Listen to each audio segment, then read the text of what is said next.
O Cordeiro a caminho do sacrifício. A festa da Páscoa estava entre as principais festas dos judeus. Foi estabelecida na saída do Egito, na noite em que a 10ª praga, a morte dos primogênitos, foi enviada por Deus. Naquela noite em que o anjo da morte passou por todas as famílias egípcias, tirando a vida de tantos filhos, os hebreus estavam protegidos dentro de suas casas, com suas portas marcadas pelo sangue de um cordeiro sacrificado. A primeira refeição da Páscoa incluía o sacrifício de um cordeiro, representando uma vida inocente sendo sacrificada no lugar dos primogênitos hebreus que estavam sendo poupados. Incluía também pães sem fermento, que além de ser preparado mais rápido, simbolizava a separação do povo, pois o fermento é muitas vezes ligado ao pecado. Por fim, incluía ervas amargas, que remetiam ao sofrimento do povo no Egito. A festa continuou sendo celebrada como uma ordenança do Senhor. E o alimento principal era o cordeiro, é claro. Mais de 1 milênio antes da vinda do Messias, aquele cordeiro já tipificava Cristo, o Cordeiro de Deus, que tira o pecado do mundo. A vida inocente sendo entregue em favor de toda a humanidade. O sangue derramado que nos marca, como marcava os umbrais das portas, e nos livra da morte eterna. Jesus veio. Jesus nasceu como as profecias já afirmavam. Curou como os profetas declararam que curaria. Trouxe amor, paz, ensinos profundos, o perdão dos pecados e a nossa religação ao Pai, nosso Deus Criador. Antes de ser sacrificado, o cordeiro obviamente precisava ser levado até o local do sacrifício. E a conhecida entrada triunfal de Jesus na cidade de Jerusalém nos mostra o Cordeiro de Deus chegando ao local onde seria abatido. Jesus ordenou que 2 de seus discípulos fossem até a aldeia, onde encontrariam uma jumenta presa a um jumentinho e trouxessem até ele. Montado nesse animal tão insignificante, Jesus entrou em Jerusalém, enquanto uma multidão de pessoas estendiam suas vestes e espalhavam ramos de oliveiras pelo caminho.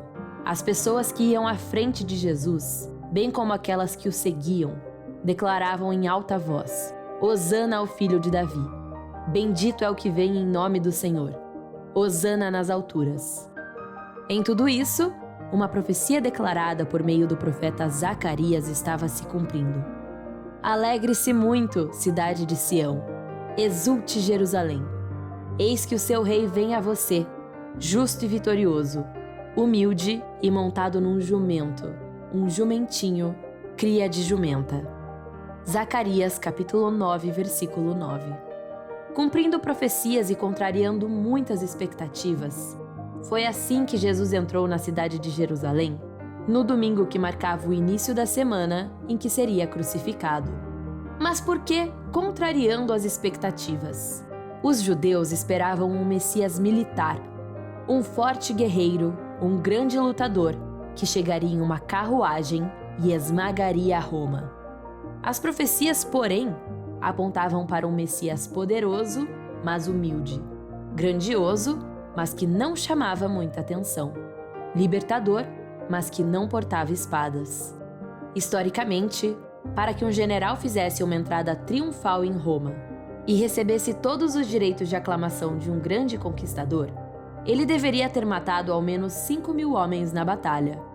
Ele chegaria em uma carruagem, sendo seguido por uma multidão e trazendo consigo os homens conquistados, que na maioria das vezes eram lançados nas arenas romanas. Contrariando tudo isso, a entrada de Jesus, montado em um jumentinho, simbolizava a chegada do Príncipe da Paz, sendo seguido não por homens conquistados em batalha, mas por uma multidão atraída por seus ensinos e por seu amor. A palavra Hosana é uma expressão hebraica que quer dizer salve ou salva-nos, uma exclamação de louvor, mas que também pode ser interpretada como um pedido de salvação, como acontece no Salmo 118. Sendo recebido com tanto louvor, a glória de Jesus estava sendo reconhecida na terra. O rei estava chegando, mas aquela multidão não entendia para onde essa realeza o levaria. Aqueles homens e mulheres, em menos de uma semana, logo se curvariam às pressões políticas e o abandonariam, clamando: "Crucifica-o", publicamente. A devoção daquele povo, baseada na popularidade de Jesus, que já era bem conhecido a este ponto, se esmoreceu muito rapidamente. Quando Jesus entrou em Jerusalém, a festa da Páscoa estava prestes a começar, e todos os judeus acima dos 12 anos de idade e que morassem em um raio de 25 quilômetros de distância deveriam ir a Jerusalém entregar suas ofertas no templo. A cidade estava cheia de judeus vindos de todas as partes do mundo romano, que depois voltaram para suas cidades com as cenas da crucificação em suas mentes e os rumores da ressurreição. No livro de Êxodo, vemos que o cordeiro exigido para o sacrifício da Páscoa não poderia ter defeitos. E Jesus cumpriu isso, pois nele não havia pecado algum.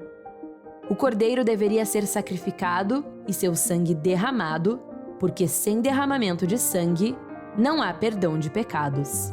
E aquele sangue nos umbrais do Egito, tantos anos depois, passou a ser o sangue do perfeito cordeiro, marcando a cruz e cobrindo toda a humanidade. Na semana que se seguiu, logo após sua entrada triunfal que o revelava como Messias, Jesus ensinou, corrigiu, celebrou a última ceia com seus discípulos e foi traído por um deles. Ele também orou, suou gotas de sangue e clamou para que, se possível, aquele cálice fosse afastado, mas não teve seu pedido atendido. Jesus foi preso, condenado e crucificado pelos nossos pecados. De fato, o Cordeiro de Deus entrou em Jerusalém já caminhando para o seu sacrifício. Como um cordeiro sendo levado ao matadouro, não abriu a sua boca. Mas é claro que a morte não foi o fim. Este cordeiro não era como os outros, e a morte não pôde segurar o Filho de Deus. Sua ressurreição traz razão à nossa fé e hoje nos faz celebrar o fato de que o Cordeiro vive. Nessa Páscoa, celebre a vida do Messias que não veio para salvar um único povo das mãos dos seus opressores, mas sim para salvar todos os povos das correntes do pecado que nos aprisionavam e levavam à morte eterna. Jesus vive! Feliz Páscoa!